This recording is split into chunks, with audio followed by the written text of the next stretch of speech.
very big thank you to Keith and Rupert Breaker for inviting me, and to Mike Shepherd for audiovisual help, and especially to Adrian Arbib for sorting some extremely wonderful pictures for me.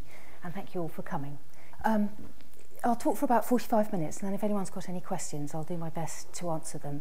If anyone would like to get in touch with me afterwards, my email is Clare, without an I, C-L-A-R-E, .Brant, B-R-A-N-T, at KCL, for King's College London, .ac.uk. So I do hope to be in touch with some of you who I know have aeronautic expertises of your own. My interest in ballooning is really in the early years, particularly 1783 to about 6, when balloon madness swept across Britain. And really it's in how balloons caught people's imagination.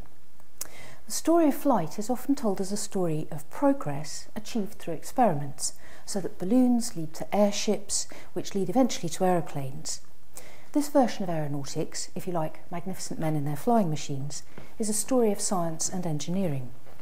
But balloons also have a cultural history, which in part affects what science undertakes at any time. Much of balloon history is shaped by adventurers and entrepreneurs, and balloons fitted into a culture of spectacle which gave them many other meanings besides scientific ones.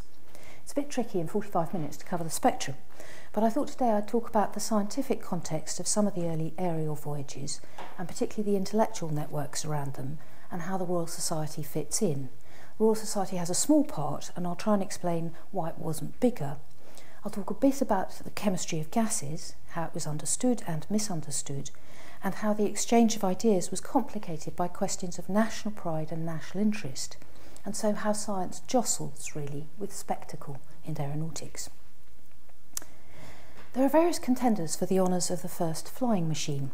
John Wilkins, bishop, scholar and founder member of the Royal Society, who was at the inaugural meeting on 28th of November 1660, included a flying chariot in a collection of ingenious mechanical designs in his Mathematical Magic of 1648. In 1670, Francisco Lana proposed a flying machine in which 4 vacuum copper globes would somehow provide lift. There's a picture on it of the table. And in 1678, another mechanist, Besnier, devised a machine with 4 wings attached to levers which rested on the shoulders of its operator. In 1755, one Father Gallian undertook to build an aerial ship larger than the city of Avignon, which would hold 4 million people and weigh 50 times more than Noah's Ark. And it would sail in the region of air where hail was formed, which supposedly had a lighter pressure than the region immediately below it, which would support it. The only problem, rather insuperable, was how to raise the machine that high. The honour of the first balloon, initially called a globe or an air globe, indisputably belongs to the Montgolfier brothers. With it came a new vocabulary, aerostation, as you can see there. Top left is Montgolfier's balloon, below is Charles and Robert's hydrogen balloon, top right is Blanchard's balloon, and bottom right is Lunati's balloon.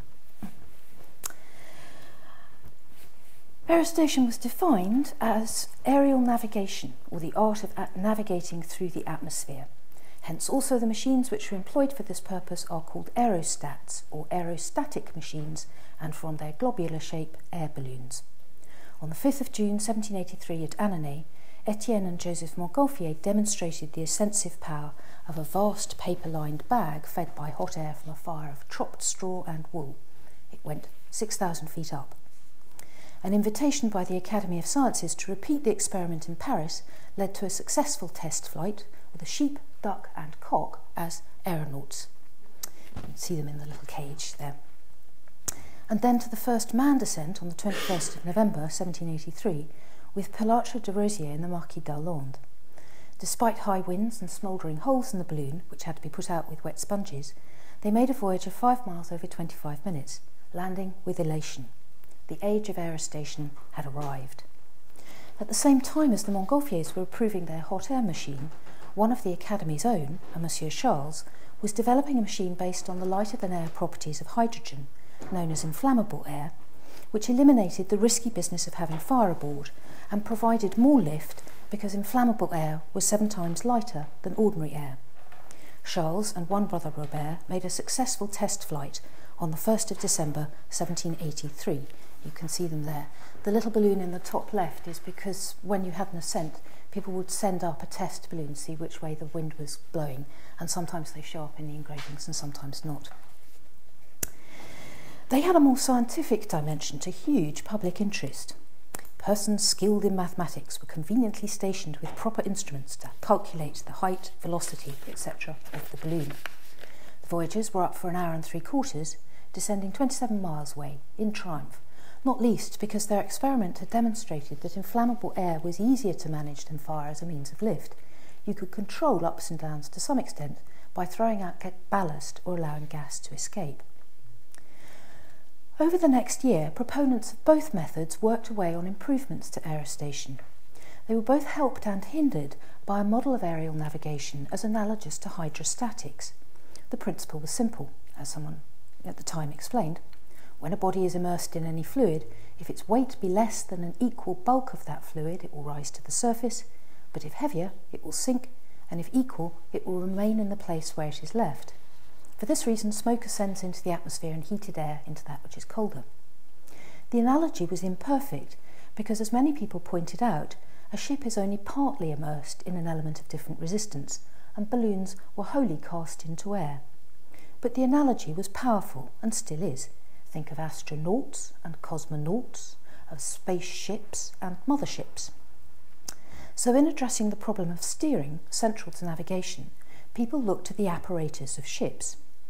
Rudders were attached to balloons, and oars were adapted into wings, and sails were sometimes added. That these devices would allow an aeronaut to steer seems plausible, especially because another Frenchman, Jean-Pierre Blanchard, seemed to have success using them, and because aeronauts established early on that there were currents of air in what they called the upper regions. The excitement of this new invention spread fast to Britain.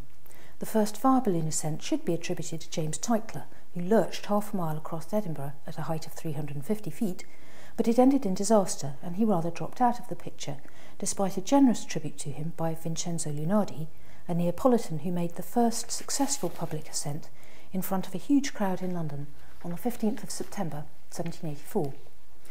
More influential were ideas fresh from Paris. Ideas flowed both ways between England and France.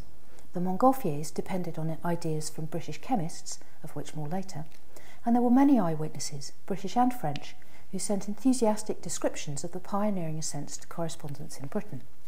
Benjamin Franklin, an American, sent long observations to the Royal Society and its president, Joseph Banks, before Christmas 1783, of ascents he saw in Paris. He was involved close up as a scientific spectator and official witness. He signed the procès verbal, or certificate of authentication, attesting the flight of Pilatre de Rosier and the Marquis d'Arlandes.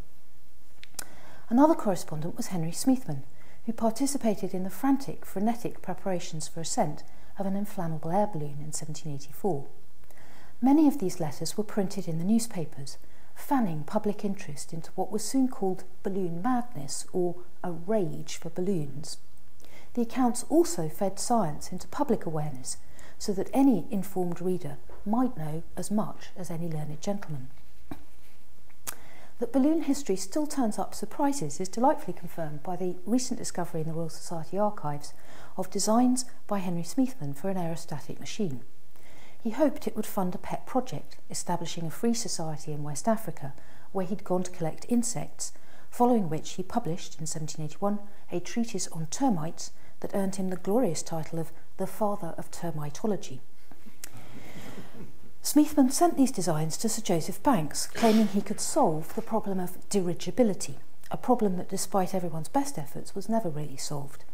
His machine, let's see from the overhead, was able to alight easily on land and water, and it introduces two elements very early on that many others later played with. The first was to change the globe to an elongated shape. Eventually, via Sir George Cayley, the suggestion became the airship, which used a cigar shape. The second was to propose a set of wings, connected to the globe by a folding membrane which would stabilise the balloon on ascent. One other feature of Smithland's drawings is significant. He gave the design some patriotic decoration, with the King's initials, GR, on the main body of the balloon, which also has a rather cuddly lion and a unicorn, and a St George's cross. Unequivocally, this is an English balloon. Unfortunately, Smithland died in 1786, so that was the end of his balloon. To understand why science played a relatively limited role in the development of balloons, we need to understand its social context. As we all know, research can be expensive. It's no accident that one of the most enthusiastic supporters of balloons was France's richest aristocrat, the Duc de Chartres. Aeronauts funded their enterprises by various means. Aristocratic and royal patronage brought rewards to the successful, who ploughed money back into their next venture. The commonest method of recovering some of the cost was to sell tickets for admittance to see a balloon ascend, with people paying for entry to an enclosure close to the action. Seats close to the filling platform cost around half a guinea, farther back several shillings. Admissions tickets, like the one on the top, were often beautifully decorated with celestial motifs of moons and stars. This example comes from an album of balloon memorabilia in the British Library, which, with wonderful irony, was put together by Sir Joseph Banks's sister. Other ways to raise money included public subscription, announced in advance through the newspapers. This is a proposal for Thomas Baldwin. You can see again the analogies with ships. Baldwin's book, Aeropaidea, is rather gloriously on the table. He did eventually go up in 1785, although in a borrowed balloon. An advertisement in Bristol sought to raise £300 for a big new balloon and an aerial excursion that claimed to be productive of something more than entertainment and éclat. Its proof of serious intentions indicated by the fact that one of the ascenders was an instrument maker. Aeronauts also exhibited their balloons to the public. Thus Lunati put his balloon on show in the Pantheon. The images of the time are sometimes at odds with the written accounts, which said that the crowds were so thick Lunati couldn't get near, the balloon. But anyway, it was very well attended. But Lunati then had a row with the proprietor about how to split the profits. It was said he got £2,885 and 5 shillings out of it. This from charging admission of a shilling. That's an awful lot of shillings.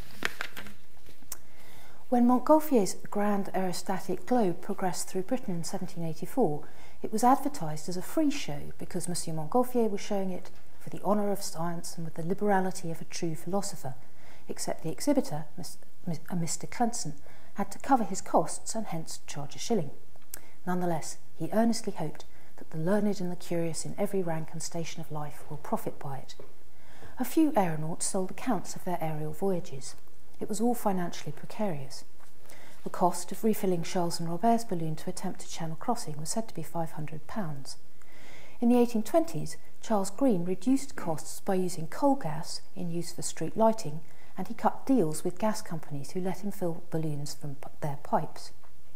In the 1780s, some lucky aeronauts got help from chemists on a voluntary basis, and when filling a hydrogen balloon, that could make all the difference between a steady fill, and hence an ascent not too long after the advertised time, or an inadequate fill, which meant a late ascent or no ascent, in which case crowds often became restive and violent and rushed in to wreck things. This is a French crowd rushing in to burn a French balloon. Chemists then let aeronauts a little prestige and practical help. One of the reasons that aeronautics flourished in France was that the French Academy supported the dissemination of experiments. Sir Charles Blagdon, Secretary of the Royal Society from late 1784, was also a corresponding member of the French Academy in that year.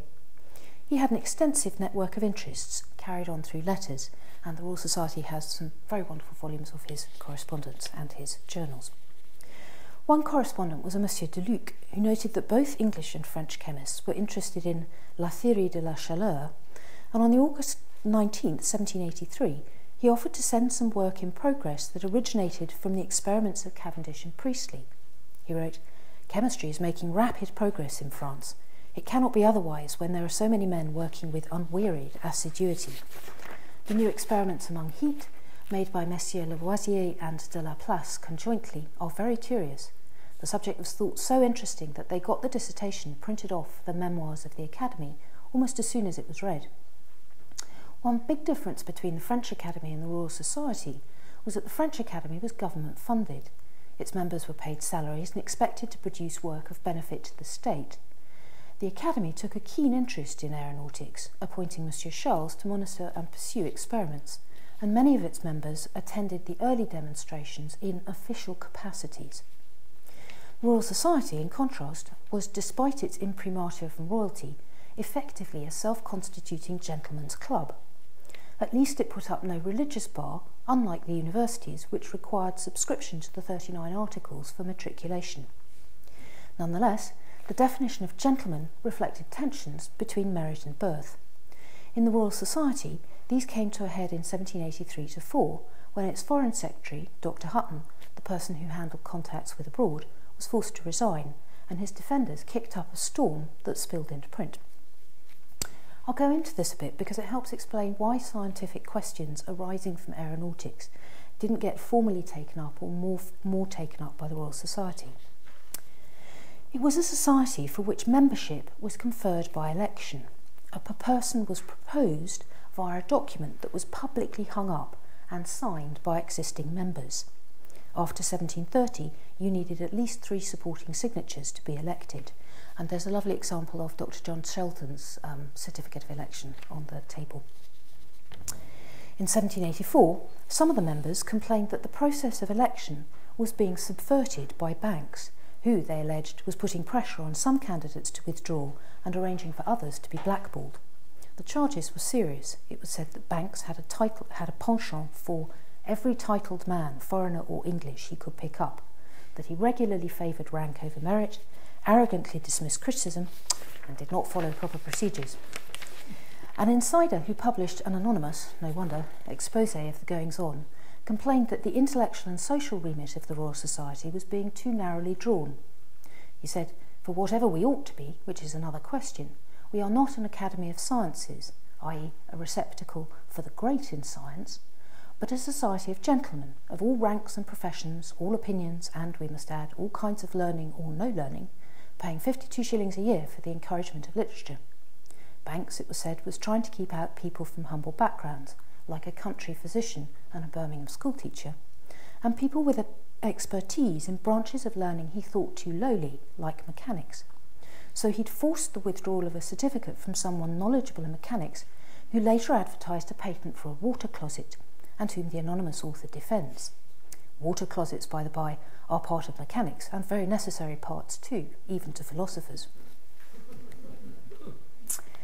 Thanks to Banks operating a secret junto and his dislike of the Society's secretary, there were not enough appropriate scholars in a sufficient variety of disciplines to assess the work of certain kinds of prospective members. Not a chemist, not a mechanic, not a mathematician, not a practical astronomer in our councils. Banks was guilty, it was said, of intellectual snobbery. He was also charged with autocratic snobbery, which is a very loaded charge in the 1780s, when a reform movement was active in politics and many people questioned the nature and extent of the royal prerogative, or the powers of the king in relation to those of Parliament. It all came to a head in a row about chairs, specifically a silly aristocratic innovation intended by the introduction of very sumptuous and expensive chairs into the Society's rooms for the reception of great personages. The pretext was that the Society's patron, the king, might visit, and he and the Queen would expect something throne-like to sit on. In the absence of royalty, the chairs were being offered to peers. For democratically minded members, such visible distinction by rank rather than learning was an insult. At meetings, everyone sat on simple benches. Only the President had a special chair, and I'm absolutely thrilled to see it here today, the President's chair. It's described as a mahogany construction which is both colossal and hideous. He was also allowed to keep his hat on during meetings, whilst it was said their secretary, Dr. Blagdon, proclaims rare news from the moth, bat, butterfly and spider countries. In the flurry of protest, Secretary Matty wrote to his opposite number at the French Academy to ask what they did about chairs, and received the reply that various European royals who had visited had been content to sit on ordinary chairs, and that the Grand Duke and Duchess of Russia had positively refused to sit in armchairs. Although it was said in Banks's defence that the chairs cost only £20, and that aristocratic members could help fund discoveries, the atmosphere at the Royal Society in 1784, the most active year of balloon experiments, was full of unpleasantries. There was even a threat of secession to form a breakaway alternative society. Banks was invited to sponsor work on balloons. The King told Sir Joseph Banks lately that if there was any probability of use in making experiments on air globes, he will be at the expense of it, under the direction of the Royal Society. Sir Joseph consulted the Council, who were unanimously of opinion that no good could result from it, as the properties by which such a globe acts are as well known as if 20 experiments were made. To his credit, George III took an interest anyway. He had the Swiss chemist, Ami Argand, explain a balloon to him and his family, and he followed the progress of several aerial voyages by telescope from Windsor. He asked Blanchard to pass overhead. Blanchard couldn't manage that, but he wrote an aerial letter to Monsieur Le Roy and threw it out of his balloon. George III also presented Lunati with 100 guineas after his successful voyage on the 15th of September 1784 as a token of infinite satisfaction at the first successful aerial voyage in England. This is Lunati's balloon going up from Chelsea. The thing falling out is in fact one of the oars which has come loose. There's a story that an old lady at the time saw it and thought it was Lunati and unfortunately died of shock. On the other hand, Lunati had also saved a life because there was a jury that were trying somebody and they were so anxious to see the balloon go that they acquitted the prisoner so they could rush out and see the balloon. So one old lady down, one criminal up. The week after Lunati's ascent, Banks wrote Sir Charles Blagdon, "I shall probably hear from you on Saturday what the real effect of the success of Lunati produced on the heads of the would-be philosophers, whether the King gave him money and the Prince encouragement, and in short, whether we are in danger here of having our turn of balloon madness.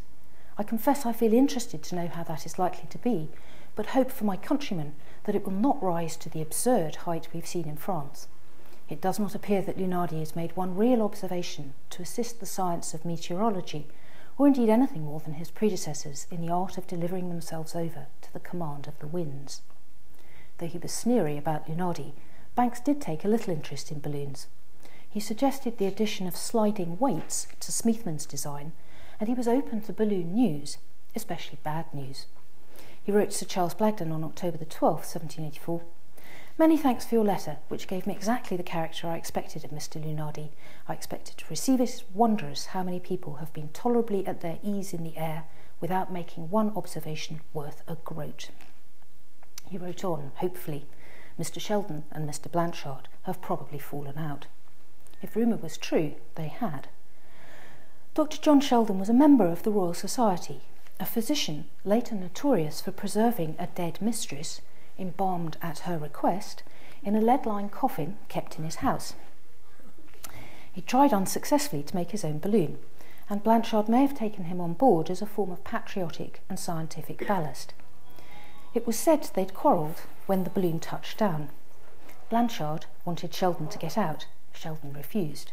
As the Morning Chronicle described it, the little man, Blanchard, in a violent passion, swore he would starve him. "Point de chicken. You shall have no chicken, by God," says Blanchard. And saying this, he threw out every particle of their provisions, which, lightening their machine, they ascended. It was a grand French notion that the best way to get rid of an Englishman was to throw out the victuals. English reactions to aeronautic experiments by the French were affected by English views of the French.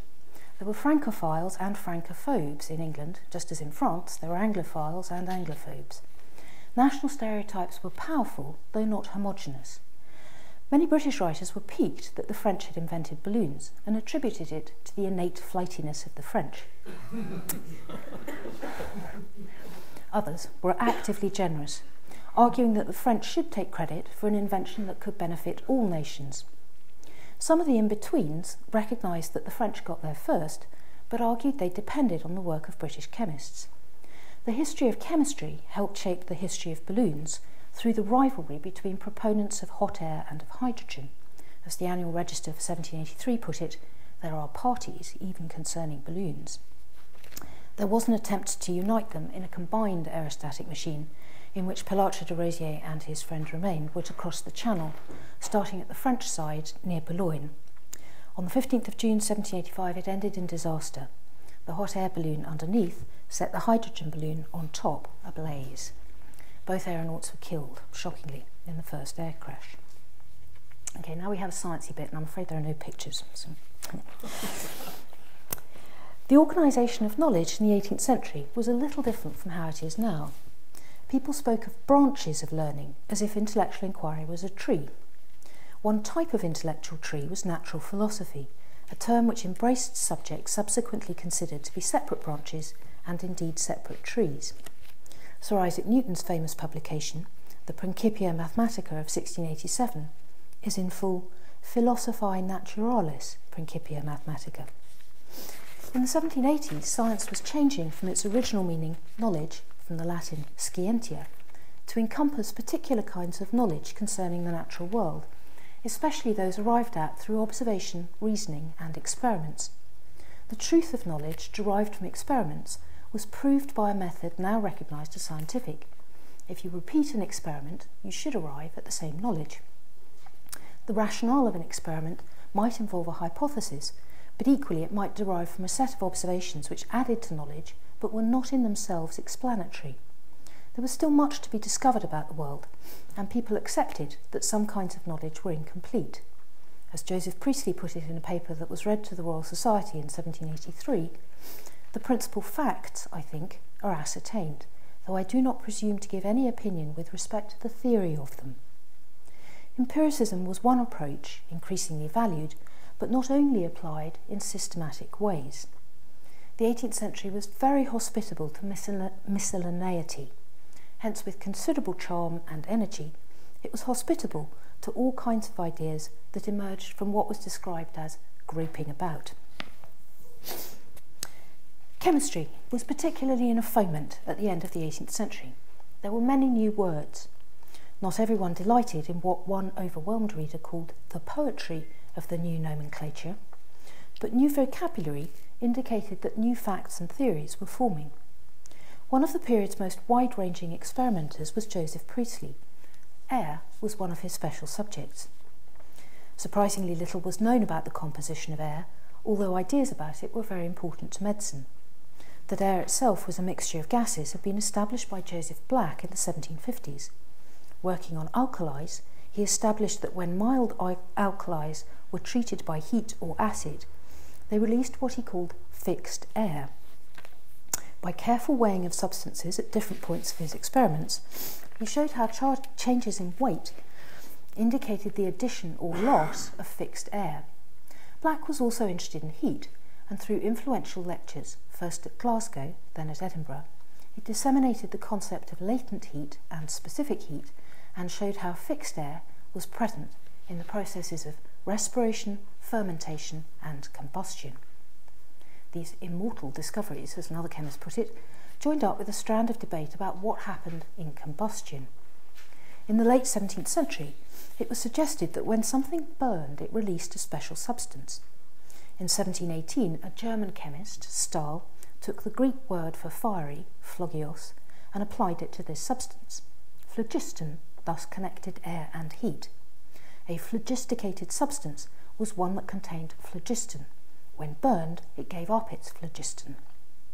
Phlogiston must be the thing that enabled burning, it was argued, because substances would burn for a limited time in limited air. Phlogiston might involve fiery particles, which passed from the substance burnt to the air. In 1775, on the 8th of March, Joseph Priestley was puzzling over what went where in the process of combustion. He put a mouse in a glass vessel with air in which mercury ash had been burnt. This mouse, luckier than most of Priestley's rodents, did not die. Indeed, it endured half an hour, and though it looked lifeless when removed from the glass, it soon perked up. Priestley deduced, with the help of another mouse, that it must have had air available to it that was different from ordinary air, presumably an air released from the ash already burnt. He concluded there must be such a thing as dephlogisticated air. Indeed there was, what we know as oxygen. Priestley tried more experiments, including inhaling his dephlogisticated air, which he found rather exhilarating, and he estimated it made up roughly a fifth of common air. Phlogiston theory dovetailed with work on gases by Henry Cavendish, a diffident and reclusive member of the Royal Society, who communicated with his servants by notes, ran away from women, and was painfully shy even with scientific colleagues. In 1766, he published a paper in the Philosophical Transactions which proved that the air given off when metals react with acids is a distinct entity in its own right, different from anything in the air that we breathe. He called it inflammable air and identified it with phlogiston. We call it hydrogen. In the 1780s, he carried out more experiments to find out what happened in combustion and why air diminished. As John Gribbin very helpfully explains, in modern terminology, the reason why air is diminished when something burns in it is that oxygen from the air is combining with the material that's burning. So up to 20% of the common air can be locked up in a solid or liquid compound. But Cavendish, like many others, thought that it involved adding phlogiston to the air, not taking oxygen out of the air. In his peculiar way, secretive and stammering, Cavendish was friends with Sir Charles Blagdon, who in 1783 reported some of his findings on the composition of water, which was a hot topic in 1783, to Antoine-Laurent Lavoisier in Paris, who, with the help of some guinea pigs, was also working on combustion and respiration. It was Lavoisier who in 1779 gave the name oxygen to Priestley's dephlogisticated air. It was also Lavoisier who, publishing first, initially took credit for proving that combustion needed oxygen and who finally scotched the theory of phlogiston. In 1789, in his Traité élémentaire de chimie, translated as Elements of Chemistry, he swept away much of the old terminology in favour of a system that named compounds logically and arranged elements for the first time in a table later refined into our periodic table. Nonetheless, Cavendish, the more meticulous in experiments, had laid important groundwork. Thereafter, it could be understood that water is a compound substance formed of a combination of inflammable air and oxygen, in the same sort of way that fixed air is formed from a combination of carbon and oxygen. At the same time, Cavendish's initiation of the identification of elements, especially hydrogen, gave great comfort to the English. For some, English intellectual discoveries preceded French balloon triumphs and assured national pride, even precedence, over their age-old rivals. If historically it was incontrovertible that, while aerostation seemed on the point of being known in Britain, it was all at once announced in France, at least Cavendish was firmly in the picture as the person who established that inflammable air, or hydrogen, was 7 times lighter than ordinary air. Reciting that history of science which led to balloons, almost every British account made a patriotic insertion like the Annual Registers in 1783. In justice to our country, we must here at least commemorate the name of Cavendish, to whom, as it is acknowledged on all hands, the discovery of the specific gravity of inflammable air, as well as of many other of its properties, is due. 18th century chemistry is confusing. Even John Gribbin, who's an extremely lucid historian of science, concedes some aspects are horribly complicated. 2 factors, I think, help clarify. One is that the terminology tends to take its terms from discourses that subsequently migrated elsewhere, especially to physics and mechanics, where they acquired rather different meanings. For instance, here is Richard Kirwan, chemist and friend of Priestley, writing on phlogiston, a theory he defended. He describes fixed air as an aerial acid, with 2 states, one concrete and unelastic, the other fluid and elastic. Conceding that phlogiston in one state is best called inflammable air, but arguing it had at least 8 intermediate states, Kirwan proposes that its most rarefied state might constitute the electric fluid, which Cavendish had suggested as an explanation of electricity. Confused? I am. I think scientific cul-de-sacs usually are. Based on research done in 1782 presented to the Royal Society, who awarded him a Coakley Medal the following year, Kirwan's thoughts on phlogiston were reprinted in the Annual Register for 1783, nearly next to articles about aerostation. So old ideas stayed in solution with new ones, with old and new terms overlapping. The second factor that helps explain chemical mysteries in the Enlightenment is that the action of heat was thought to be a chemical process as much as a physical one. As Charles Colston Gillespie comments, the competition between the Montgolfier balloons and the hydrogen balloons invented by Charles dominated the first year of the history of flight. But the contrast we might strike between chemically and physically filled balloons would have been nothing like so categorical in the eyes of the inventors. Heat and hydrogen were not altogether different and might even reduce to the same principle at bottom. So Joseph Montgolfier was following developments in British chemistry via Paris. He was also working on a heat pump. In the story of balloons, science sits often uncomfortably beside spectacle. Perhaps it's like the split in modern media between investigative journalism and light entertainment. Science and adventure did meet with productive intentions, however. An aerial voyage made at Norwich in 1785 by James Deaker, who made much of the language of experiment in his advertisements, was thoughtfully written up by Edward Rigby. Rigby himself had a very impressive intellectual range. A former pupil of Priestley, in the 1780s he published on animal heat and the chemistry of sugar. He was also a gynaecologist, obstetrician, classical scholar, agriculturalist and social reformer. Rigby argued for the value of practical investigations. Should aerial navigation, he wrote, ever be reduced to a system, it's obvious that it must be founded on the united experience of a great variety of trials, and with this view, every, even the most trifling experiment has its value. At the same time, though the fertile imaginations of so many persons are busily employed in suggesting new modes of constructing and managing these wonderful machines, and though probably some of them may lead to real improvements, yet it cannot be doubted but the science is most indebted to those who venture to ascend in the present early and imperfect state of it, and that a single fact well authenticated and established by actual experiment in the upper regions outweighs a multitude of the most ingenious, untried schemes. So if experiment is more valuable than theory, aeronauts were as important as scientific gentlemen. In the debates about possible uses for balloons, scientific uses were immediately suggested. These uses included gathering information about air, temperature, weather, clouds, the formation of rain and thunder, air currents, the effects of cold and altitude on human bodies, about sound, electricity and motion. Balloons could be important to philosophical investigations because, it was said, hardly anything which passes in the atmosphere is known with precision, and that principally for want of a method to ascend into it. Most aeronauts took up a selection of scientific instruments. There were major impediments to using them, however. If a balloon hit trouble, the quickest way to maintain height was to chuck anything to hand overboard. Scientific instruments thus often hit the ground or ended up in the sea. If a voyage was steady, an aeronaut had time to take barometer and thermometer readings, and most did.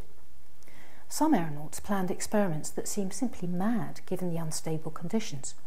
So Blanchard and Sheldon took up pigeons, whom they intended to dissect at altitude to see its effects on their lungs. Happily, the pigeons escaped, perhaps having seen Blanchard ditch the cooked chicken. Science had to compete with spectacle, both the spectacle of the balloon and the earth from the air, which had long been imagined and was now a real, astonishing spectacle. Pilatre de Rosier, aloft with the Marquis d'Allange, this is the balloon they were up in, got cross with his companion, who was entranced by the view. The Marquis was fascinated first by the silence and stillness of the crowd below, perhaps awed, he said, by the strange spectacle. I was still gazing when Monsieur Rosier said to me, "You are doing nothing, and the balloon is scarcely rising a fathom." "Excusez-moi," I answered, as I placed a bundle of straw on the fire and slightly stirred it. Then I turned quickly, but already we'd passed out of sight of La Muette. Astonished, I cast a glance towards the river. I perceived the confluence of the Oise. And naming the principal bends of the river by the places nearest them, I cried, "Passy, Saint-Germain, Saint-Denis, Sèvres." "If you look at the river in that fashion, you'll be likely to bathe in it soon," cried Rosier. "Some fire, my dear friend, some fire." Even on the ground, scientific remarks came second to aesthetic ones in public accounts. Here's a very typical report of an ascent made in Cambridge by Mr. Poole at the end of 1784. His ascent was grand and beautiful beyond description. On entering the car with a manly firmness, he gave every skilful direction requisite for the launching of his balloon clear of the various impediments occasioned by the narrowness of the ground and the height of a long row of trees, which having cleared, he bowed to the company, who returned the salute with most general applause. Passing over the town, offering a, quote, most pleasing spectacle, the balloon was visible for 30 minutes, looking like a tennis ball.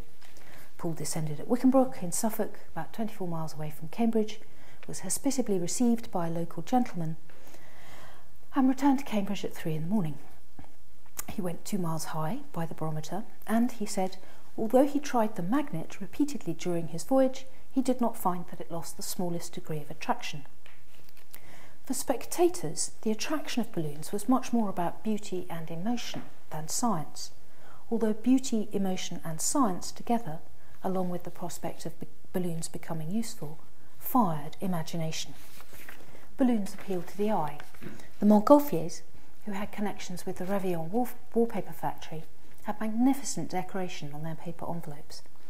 Designs included zodiac motifs, heraldic devices, royal initials, coats of arms, and the colours were gold, sky blue, celestial. As inflammable air balloons evolved, they too took on a classic look. Silk gauze of alternating colours, red and gold, red and white, pink and green, were very pleasing.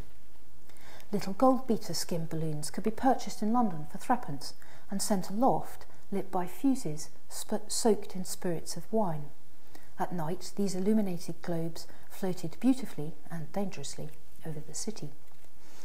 At York in 1785, a superb balloon was exhibited, described as a beautiful aerostatic globe, 29 feet in diameter, 91 feet in circumference, with a magnificent triumphal gondola or car which supports an elegant Chinese temple, decorated and ornamented in a style of unparalleled elegance. Balloon cars were often theatrical, draped in velvets, richly ornamented in gilt. Aeronauts, too, dressed up. For his landmark ascent, Lunati wore a very fetching scarlet uniform, and even the dour Blanchard sported an ostrich feather in his green hat. Richard Crosby, who attempted to cross the Irish Channel on the 19th of January 1785, designed a curious costume of fur and tiger skin, and sailed in a balloon decorated with figures of Minerva and Mercury, the arms of Ireland, and emblems of the winds. This isn't Crosby's balloon, but it is a very beautiful balloon with all the sort of mythological trappings. It went up in Strasbourg in 1784 and crashed. And aeronauts also carried flags in bright or patriotic colours, which they waved to the crowds below. In the first flush of balloon madness, reports abounded of exciting advances. Montgolfier was preparing a maison aerostatique in which he would stay 2 days and nights in the air. Montgolfier was making a globe 100 feet in diameter to act as a long-stay observatory. It was to be supplied by a house raised in the air, which would send supplies up via its chimney. A professor of philosophy in Milan was making a balloon able to support 3 persons for weeks with no need to descend for provisions. The possibilities were really exciting, and the reality was also scarcely credible.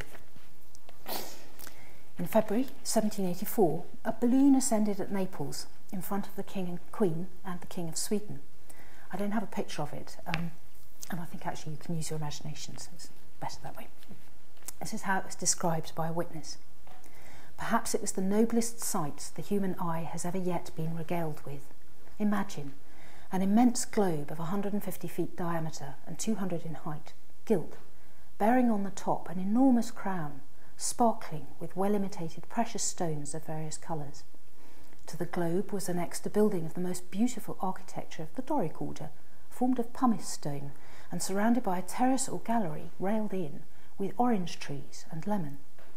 This wonderful machine rose majestically to the heavens in a clear sky at noon, in sight of an applauding multitude, carrying with it an orchestra of 8 capital performers, whose music, for the short time it could be heard, had a most sublime effect. In about 27 minutes it had disappeared by a perpendicular ascent, nor could the people discover any appearance of it by the best telescopes. It was exactly 12 o'clock when the machine began to rise, and at 2 it had not been again visible. An anxiety seemed to prevail among all the spectators, some offering up prayers for the safety of the travellers, while others were of the opinion that God had taken them into heaven.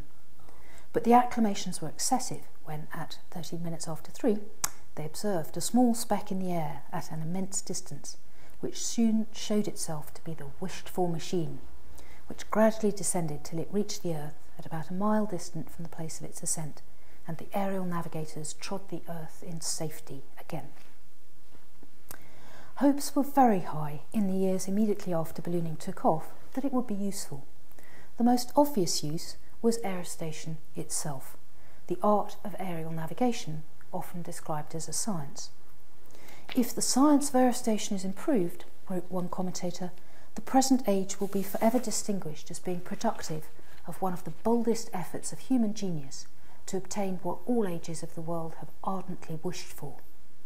Or as a poet put it, machines of such service as this to creation can never arrive at perfection too soon, and science's friends, with renewed animation, will ever encourage the new air balloon. I'd like to give the last word to Elizabeth Gregg, a highly intelligent woman who was interested particularly in quicksilver. In 1784, her letters in the volume, she wrote to Sir Joseph Banks, "Indeed, the late philosophical discoveries are so wonderful and curious that I could almost imagine myself in a new world." On the 8th of June 1784 she wrote again, and I think what she said stands as a lovely motto for aerostation. She said, "I cannot help remarking that to one age is allotted the proposing of queries, to another the solving them." Thank you.